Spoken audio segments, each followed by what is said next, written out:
சுருக்குன்னு left side செஸ்ட்லேயோ பிரஸ்ட்லேயோ வலிக்குதுங்களா? இங்கே எல்லாம் வலியாக இருக்கா? இந்த இடத்துல எல்லாம் இங்கேயும் சுருக்குன்னு குத்துதுங்களா?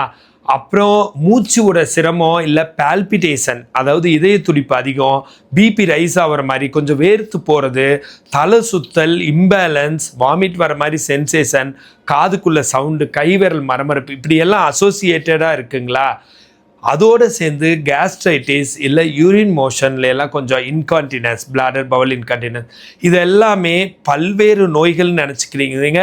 சுத்தமாக கவலைப்படாதீங்க. இது எல்லாமே சேர்ந்து ஒரு இடத்துல இருந்து தான் ஆரிஜின் ஆகுது. ஃபஸ்ட்டு பிரெயினில் stress, depression, anxiety, negative thinking இந்த மாதிரியெல்லாம் உருவாயிட்டு அந்த எதிர்மறை எண்ணங்கள்னாலையும் அந்த ஒரு மன அழுத்தத்தினாலையும் சோகம்னாலையும் அது ஸ்பைனல் கார்டில் தான் கண்டக்ட் ஆகுது. பிரெயின் கட்டளை போடுறதோட சரி, செஞ்சு முடிக்கிறது எல்லாமே ஸ்பைனல் கார்டு தான்.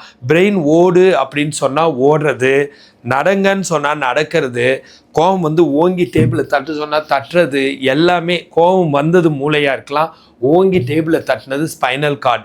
மூளை கட்டளை போடுறதோட சரி, மூளை சொல்கிறது எல்லாம் இந்த இடத்துலையே ஆக்சிஸ் அட்லான்டான்னு சர்வைக்கல் ஆரம்பிச்சிருக்குது. இது பிரெயின் கூட சின்ன ஆர்கன். ஸ்பைனல் கார்டு இங்கே ஆரம்பித்து இங்கே வரைக்கும் வருது. இங்கே ஆரம்பித்து டோட்டலாக உடம்பு பூரா அதான் நர்வ் சப்ளை பண்ணுது. மோட்டார் அண்ட் சென்சரி, மோட்டார்னா மூமெண்ட், சென்சரினா சென்சேஷன், இது எல்லாத்தையுமே கண்ட்ரோல் பண்ணுறதுனால அதில் சில செரிப்ரோஸ்பைனல் ஃப்ளூயிட்னு ஒரு திரவம் அதில் ஸ்பைனல் கார்டு மிதந்துட்டுருக்கோம். அந்த திரவத்தில் 400க்கும் மேற்பட்ட கெமிக்கல்ஸ் மூளை சொல்கிறத அப்படியே உணர்ந்து செயல்படுத்தும். நீங்கள் பாசிட்டிவாக, அன்பாக, மகிழ்ச்சியாக ஒரு விஷயங்களை செஞ்சுட்டு போகிறப்போ மோட்டிவேஷனாக அது பேசாமல் நார்மலாக அதனோட வேலையை பார்க்கும். இதே நெகட்டிவாக யோசிக்கிறப்போ அதுக்குள்ளே போய் அதெல்லாம் இறுக்கமாகி அது என்ன பண்ணுறதுனே தெரியாமல் தலை சுத்தல், செஸ்ட் பெயின், இது இம்பேலன்ஸ் அந்த மாதிரி க்ரியேட் பண்ணிடுது. உள்ளுக்குள்ளே சர்வைக்கோஜெனிக் பெயின்னு ஒன்று உருவாக்குது. அது எம்ஆர்ஐயில் கூட கண்டுபிடிக்க முடியாது. அந்த மாதிரி அந்த சிம்டம்ஸ் இந்த மாதிரி வழியெல்லாம் கொடுக்கும். இதோடு சேர்ந்து டிஸ்பல்ஸ், டிஸ்ப்ரோட்ரூஷன், டிஸ்புலாப்ஸ், பிரேக்கில் நியூராலஜியா, சர்வைக்கல் ஸ்பான்லைட்டிஸ், இது மாதிரி கழுத்தில் எலும்பு தேய்மானமோ, ஜவ்வு பிரச்சனையோ இல்லை நரம்பு அழுத்திட்டு இருக்கிறதோ இதை உருவாக்கலாம். இது எக்ஸசைஸ் பண்ணால் பெர்மனண்ட்டாக சரியாகும்.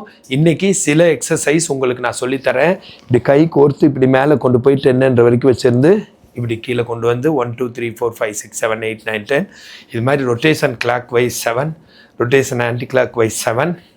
அதுக்கப்புறம் இந்த மாதிரி விரல் நுனியை வச்சுக்கிட்டு 1 2 3 4 5 6 7 8 9 10, 1 2 3 4 5 6 7 8 9 10. இதை தவிர இந்த மாதிரி ஐசோமெட்ரிக் மெதுவாக அமுத்தணும். 1 2 3 4 5 6 7 8 9 10, 10 வரைக்கும் அமுத்துறது, கீழே போட்டு 1 2 3 4 5 6 7 8 9 10, இது மாதிரி 7 தடவை பண்ணணும். இந்த மாதிரி எக்ஸசைஸ் பண்ணியே அதை க்யூர் பண்ணிக்கலாம். இந்த ஒரு பிரச்சனைக்காக எகைன் அண்ட் எகைன் உங்களை போட்டு நீங்கள் அழட்டிக்காதீங்க. இந்த மாதிரி ஹெல்த் டிப்ஸ் வேணுன்னா ஃபாலோ பண்ணுங்கள். ஃபிசியோதெரப்பி கன்சல்டேஷன் வேணுன்னா கால் பண்ணுங்கள். நான் பிரகாஷ், ஃபிசியோதெரபிஸ்ட்.